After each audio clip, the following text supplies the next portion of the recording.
Is the Gohan versus Kefla fight in the manga better than the Goku versus Kefla fight in the anime?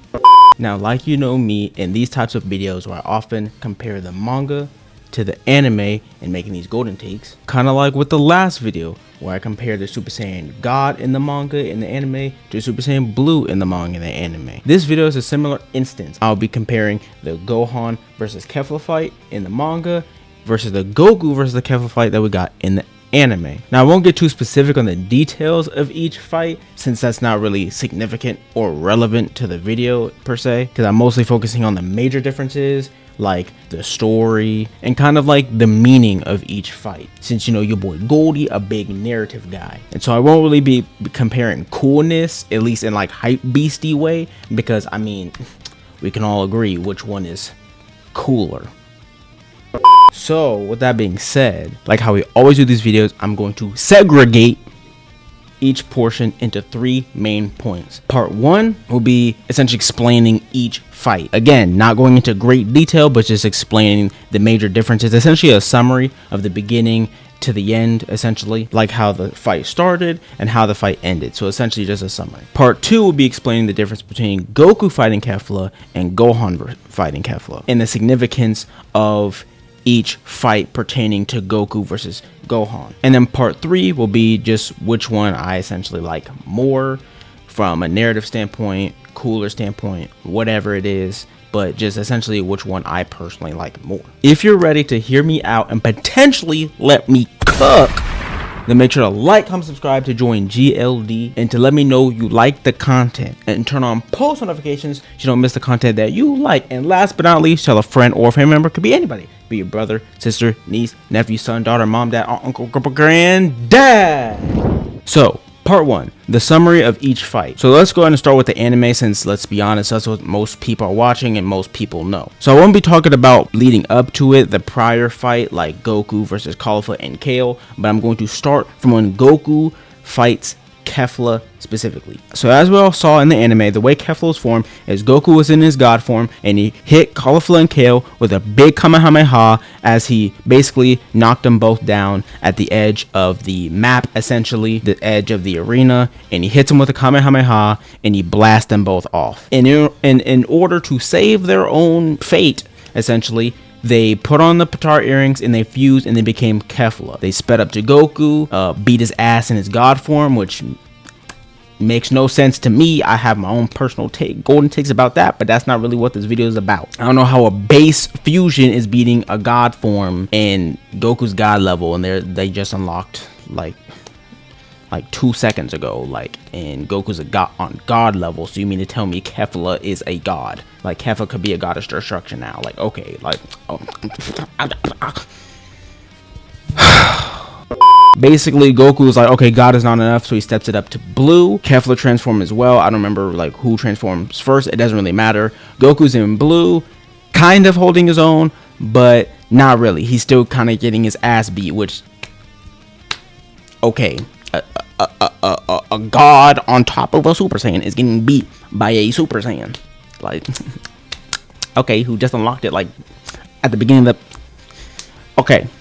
Anyways, side note, I just had to get this out the way. This is why I just don't like the anime power scaling, because sometimes it's just whack, and I know that they do stuff for like movie magic, you know what I'm saying, to make it look all hype beastie and cool, which is, you know, obviously why he goes Ultra Instinct here, but it just, to me, it just doesn't make any sense why they're like, oh my god, Ultra Instinct, not even the god of destruction can unlock it, but he needs to use it against freaking Kefla.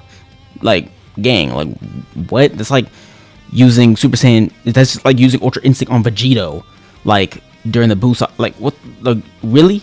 Anyways, okay, but I'm done now, okay, I'm sorry, I'm done, okay, I'm done.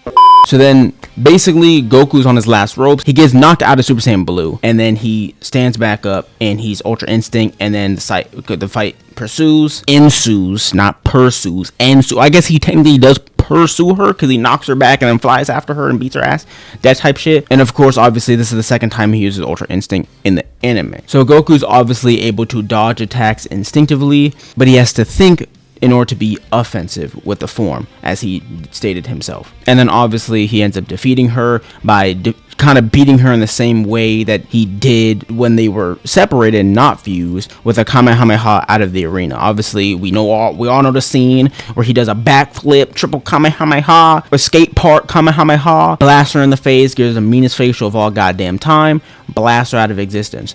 But like, side note though, just imagine like you give a girl a facial so damn hard that you just blast her out of existence. Like that's crazy. Like what the fuck? Like, gang, damn, bro. And that's essentially the fight. And then Kaba gets knocked out by some Pride Trooper people, I think. I don't really remember, to be honest. Who cares? That's not what this video is about. And then Hit gets beat by Jiren, and then their universe is extinct. Now in the manga, that's different. Kefla is the last standing champion of Universe 6, and they are eradicated right after. Hit and Kaba are beat in the exact same way in the manga, actually. But anyways, getting back to Kefla. So the way Kefla is formed in the manga is actually not different in terms of concept wise, but different in terms of what actually happened wise. Now let me explain. So Kale is on her rampage, right? Like how she was in the anime, and she's taking out all the Pride Troopers except for like Dispo, Toppo, and Jiren. Obviously Jiren is over there meditating, and in the manga Jiren does not give two rat asses about what Kale is doing. He's like, I don't care about them, as long as I'm here I'm good. I don't care about, like, what, this ain't my problem, she's too weak for me. Facts, I agree, that shit ain't make no sense why Jiren would step up to the plate. But anyways, Kale is knocking the out of these goddamn Pride Troopers and sending them out of existence or off the arena to go back to the stands. Kaba is trying to help, but he's useless, you know what I'm saying, because he's not in his base form. Now if this was base Kaba, he might be able to do some shit, but like, this is like Super Saiyan 2 Kaba or some shit like that, so he ain't doing shit, you know what I'm saying. Now Jiren doesn't step in, but the Pride Troopers start ganging up on her, and also Kale starts attacking her own teammates, so they need to get her rampage under control. So Caulifla takes the Patar earrings, basically flies at her, and like forces the ring onto her ear. They fuse together. I'm paraphrasing. They fuse together, and then that's how Kefla is formed. Now Goku is not dealing with Kefla at all, obviously, because that's the whole point of the damn video. Goku is fighting Jiren, because when Goku never fights Kefla in the manga at all. He doesn't even fight Caulifla and Kale separately like how he does in the anime. So he just goes straight to Jiren, essentially. So after his previous fight, I forget who it is against, he just goes straight to Jiren. So Goku is about to fight Jiren. Kefla pretty much wipes out all the Pride Troopers, except for obviously Dispo and Top. And she goes straight for Jiren and Goku. And she goes to attack him. She sends a blast attack. She's like, I'm going to take care of both of them right now. Because, you know, she's arrogant and shit. And she sends a blast attack that kind of looks like a Final Flash. And then Gohan, in his base form, right, steps up and he knocks back the attack. And that's essentially the start of their fight. And Gohan is like, hey, Dad, I got this. You handle Jiren. So then the fight ensues, Gohan versus Kefla. Now the fight isn't even that long, to be honest, but it doesn't necessarily need to be. The interesting thing about this fight is that you will point out is that Gohan never actually transforms, which is kind of weird, right? Until he later explains in the fight why he's not transforming.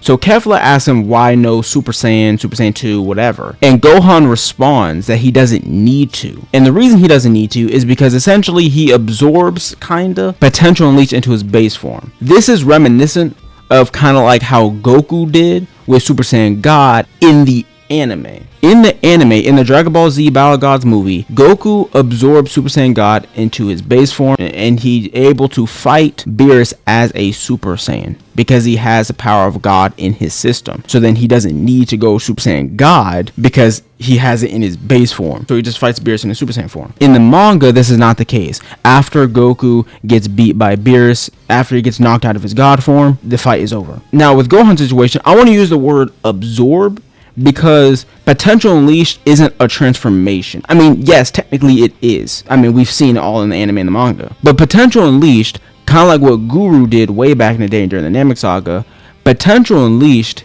is just you fighting at your strongest. So like with Krillin doesn't transform into potential unleashed, because potential unleashed is just all that hidden power in your body. It just gets pulled out, it gets brought out. So that's your new standard, right? That's your new base, essentially. It's not essentially that he unlocked potential unleashed. It's not that he absorbed his ultimate form, potential unleashed form, essentially he just starts to use it in his base form. So at his base form, he doesn't need to transform into potential unleashed, right? In the sense of he needs to become his strongest. He already is his strongest in his base form. So he's the strongest that he needs to be in his base form. And at that point, he is stronger than both his Super Saiyan 1 and 2 forms. And then essentially the fight continues. And like I said, it's not that long because they're actually exactly equal in terms of power. So Gohan and Kefla, Super Saiyan 2, are exactly equal. And even Kefla like admits that and is like, hey, they both acknowledge each other's power and just decide to get things over with and end things because they know they're not going to get very far in this fight because they're exactly equal. Which to me makes a lot more fucking sense than Goku needs to transform into a form that not even the gods can use to beat a Saiyan that just unlocked Super Saiyan 1 and 2 at the start of the Tournament of Power. That are nowhere near God level. So essentially Gohan and Kefla end the fight doing that classic anime shit to express that two fighters are equal. So they do the cross punch thing so they both punch each other in the face, knock each other out of the arena, and it's the end of the fight. Universe 6 is eradicated because Hit and Combo were already knocked out before them. Unlike in the anime where Hit was like the last one to go. Or the Universe 6 Namekians, I don't remember. And I think that Gohan versus Kefla is a much better fight for Gohan than versus some freaking Namekians. So getting into point 2, the significance of the difference between Gohan and Goku fighting Kefla. So with Goku, there isn't necessarily that much significance in terms of plot, in terms of narrative. Now you could say, oh well, it just showed off Ultra Instinct more, but like I said before, and we all know this, that this is the second time we've seen Ultra Instinct, because the first time we see it against Jiren, and in the manga he never fights Kefla, he only fights Jiren. So we don't necessarily need to show off Ultra Instinct against Kefla of all people when we have Jiren, or even Top for that matter. That's like Vegeta showing off Super Saiyan Blue Evolution to fight against Kaba or something. It's not really a great analogy. Or I guess like Super Saiyan 3 Gotenks or Vegito. So for Goku versus Kefla, it isn't that necessarily significant to anything besides hype. And you know me, I don't really care for hype if there's no story behind it. I love hype, but if there's a good significance or reason or purpose why specifically it had to be Kefla, why, like specifically, why did Goku have to fight Kefla? What is the specific reason? And there isn't necessarily a reason why it had to be Kefla. Like I said, we have Jiren, and he fights Jiren multiple times in Ultra Instinct and learns and how to use it and things like that. And Goku even trains with Master Roshi kinda slightly. In the manga, Goku uses some wisdom from Master Roshi one last time to help him unlock Ultra Instinct. And Master Roshi actually fights Jiren to show Goku how to use your instincts as a martial artist. Now Master Roshi doesn't have Ultra Instinct obviously, but he shows him about the instincts he teaches him one last lesson about the instincts of a true martial artist. And so we don't necessarily need Kefla. I mean, if Master Roshi can feel the same purpose of showing off Ultra Instinct, the narrative behind it, that it's the true power of a martial artist, then we don't really need Kefla, besides hype. And again, Kefla is nowhere near a god level, so you shouldn't need to be a god to fight a non-god. But that's just me though. It's kind of like wasting your power on someone who isn't on that level. Like, why are we giving Kefla the time of day? It's like Beerus against Super Saiyan 3 Goku, or Beerus against Potential Unleashed Gohan. They are nowhere near god levels. Now, Beerus versus Beast Gohan is different. You see what I'm saying? Now, going into the significance of Gohan, this is insanely significant for Gohan. Because, as you know, I'm like the biggest Gohan hater, okay? Now, y'all motherfuckers know me, okay? Kid Gohan is peak Gohan for me. Okay, that's my favorite version of Gohan, because that motherfucker was always on that timing. Now, Cell Saga Gohan is close, but that's when we like, oh, I'm not a fighter, yada yada yada. Now, I don't care. I don't mind that Gohan doesn't want to fight or isn't a fighter. That's not the problem. The problem is that when he was a kid, he was always about that life. He might have not wanted to fight, which that's cool, but he was always down to for the plot. You know, for what he needed to do, for his family, friends, whatever. He was always on that timing. And I'm fine that he doesn't want to fight, but I don't care. Okay, this is Dragon Ball Z. This isn't a slice of life anime. If this was a slice of life anime, different story. But this is Dragon Ball Z. Throw hands. That's all I'm saying. And like I mentioned before, this is a more significant fight than Gohan versus some bum ass side character ass who gives a shit irrelevant ass Namekians. Like, bro, really? Gohan fighting Namekians. Like, I mean, I get it. Like, you know, Namek Saga shit. Like, that's the best Gohan can do. That's the best you can give Gohan.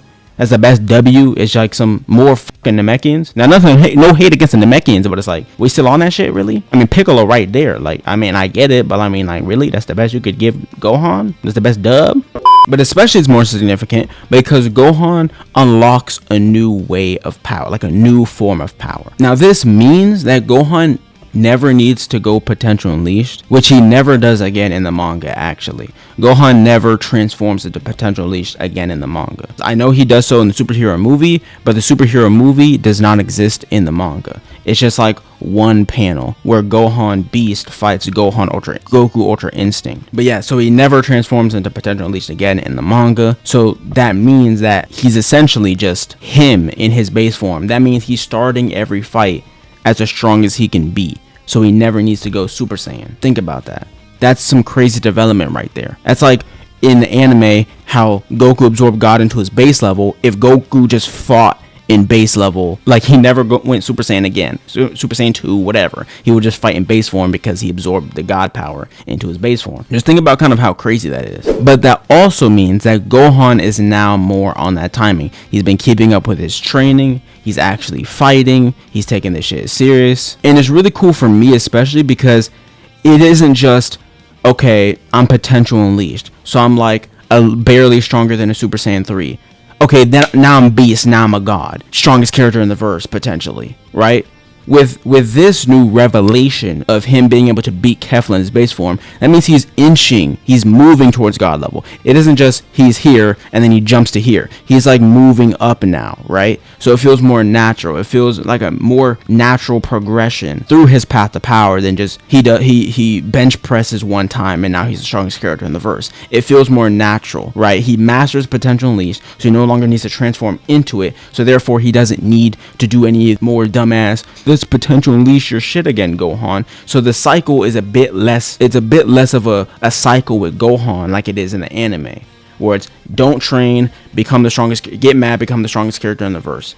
And like I said, the superhero movie doesn't exist in the manga, so therefore we don't know actually how he unlocks Beast. He could have just trained for it, like practice it. It could have been had better build up to Beast rather than just the last 2 minutes of a movie where he just gets mad, does some nostalgic shit and transform. And this is why I don't really mess with the anime canon too heavy, because it's very hype beasty. It's for TV, it's entertainment, so it looks all cool. It's like, okay, yeah, okay, Gohan got aura, you know, whatever.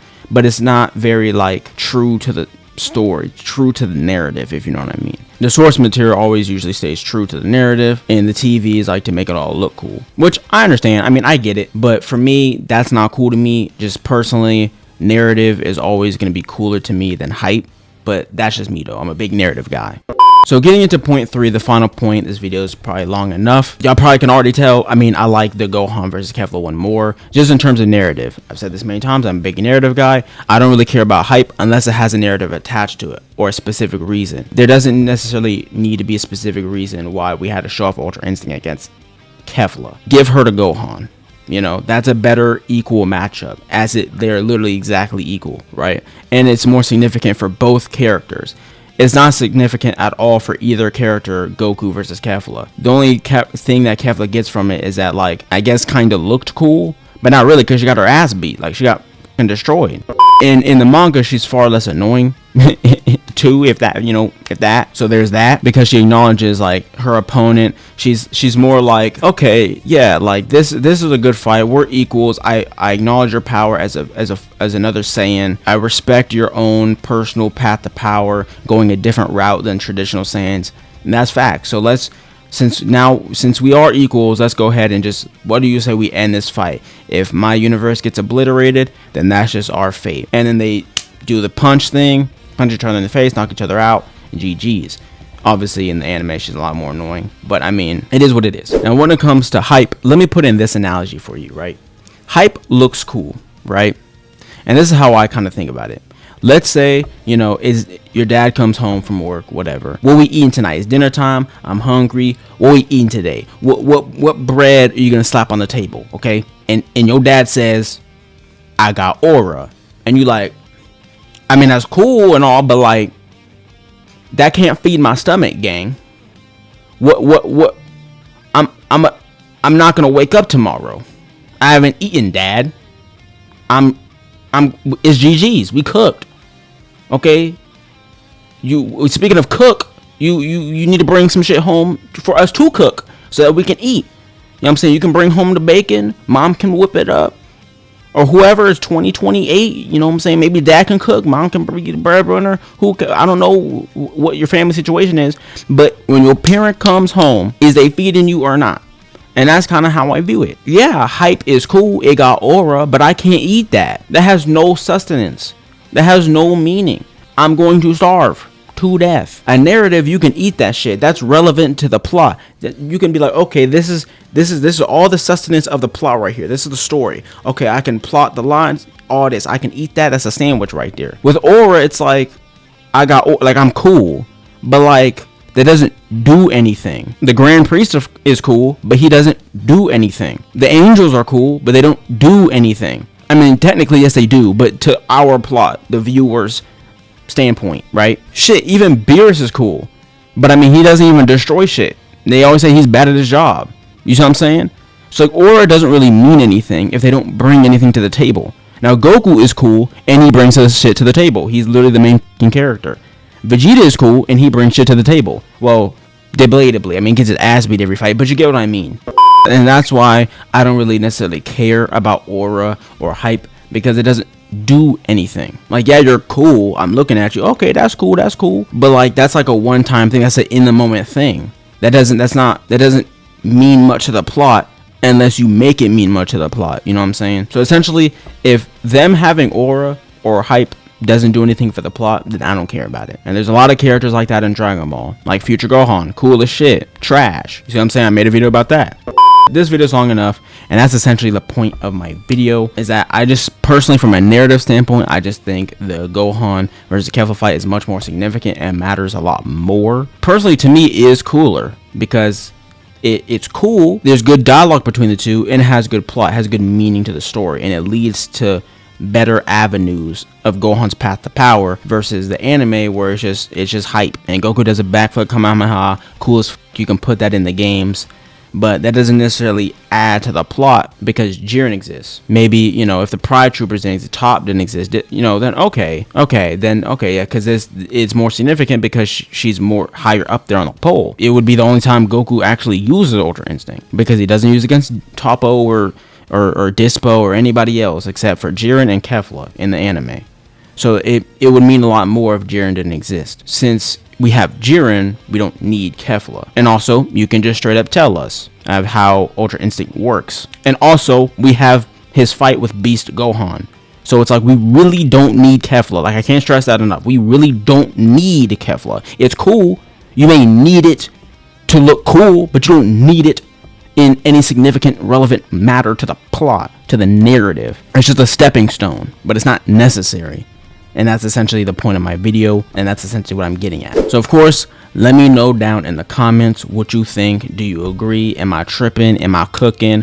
Let me know. Let me know which fight you like more. Gohan versus Kefla, Goku versus Kefla. Which is cooler to you? If you had to take out one and keep the other, which one would it be? Anime or manga? For me, obviously it's a manga. But nonetheless, if you enjoyed, make sure to like, comment, and subscribe to join me, your boy Goldie, G-O-D, join the community, and turn on post notifications so you don't miss the content that you liked. And last but not least, tell a friend or a family member. It could be anybody, so you don't have to watch alone. Helps the content and the channel grow. It could be anybody. It could be your brother, sister, niece, nephew, son, daughter, mom, dad, aunt, uncle, grandpa, granddad. And my name is Goldie, your boy G-O-D. Join the community. And that's all I really got for today, so bye-bye.